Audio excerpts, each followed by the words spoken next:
नमस्कार जय जगन्नाथ। आशा करी आपने समस्त बहुत भले थे मुझे बहुत भल अच्छी। तो आज मोर फर्स्ट ब्लॉग टी गोटे बहुत सुंदर स्टोरी में आरंभ करने को जाऊँगी जोटा कि मुझे ही लिखी बहुत टाइम रखी मत लिखापी। तो चलते आरंभ करवा।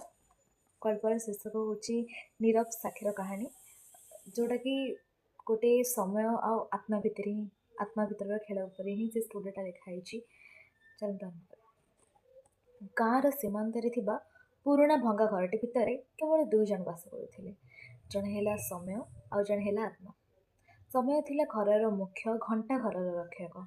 एक विशाल झुला घंटा जार हाथ अविरत चलुथिला न अटकी विश्राम न नहीं केबे पछक न जाई प्रत्येक टिक एवं टक शब्द सहित शताब्दीर धूली को समय ओह्लाई नथिला।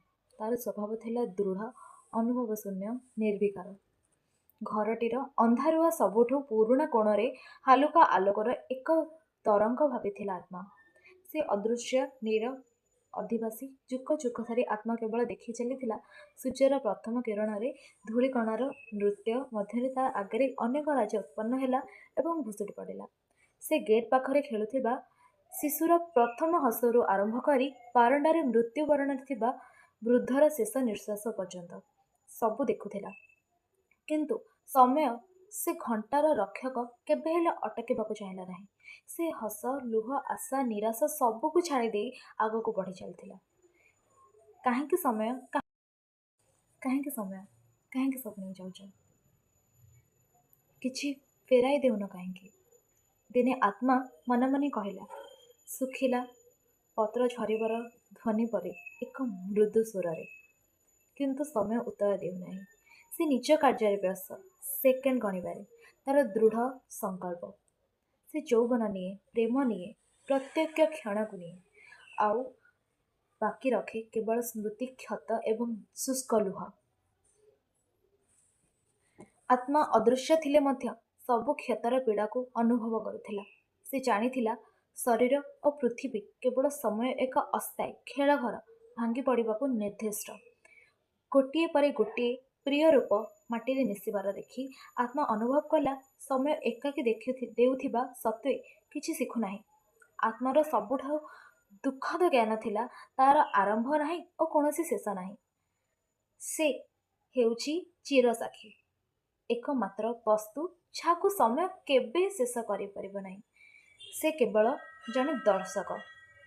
एबे से पुराणा घर रे आत्मा शांत रही अस्थायी सुख खोजु ना केवल धैर्य अपेक्षा करुछि तार दुखी तार क्षमा करेंगे तार दृष्टि से असीम आकाश को जितेबाला शरीर सह अंतिम संपर्क भांगीज बाह्य बंधन छिंडीज आत्मा मुक्तिर बेश पिंध तार सदा दुखर यात्रा समाप्त हो। नीरव साक्षीर यात्रा समाप्त हो। धन्यवाद। धन्यवाद शेष पर्यंत मोर सुंदर गल्पटी धैर्यर सहित शुणिले मत बहुत भल लगे ये गल्प जितेबाला ये जो गल्पटा गोटे कविता भी अच्छी यार लिखी यार गोटे कविता चिरंतन यात्रा। तो यहाँ मुझे अलग गोटे सर्ट वीडियो नहीं आसबि। तो जदि आपको ये सुंदर गल्पटी भल लगी ताले निहाती कमेंट सेक्शन में जनइबे लाइक कमेंट शेयर सब्सक्राइब करने को बिल्कुल भूलें।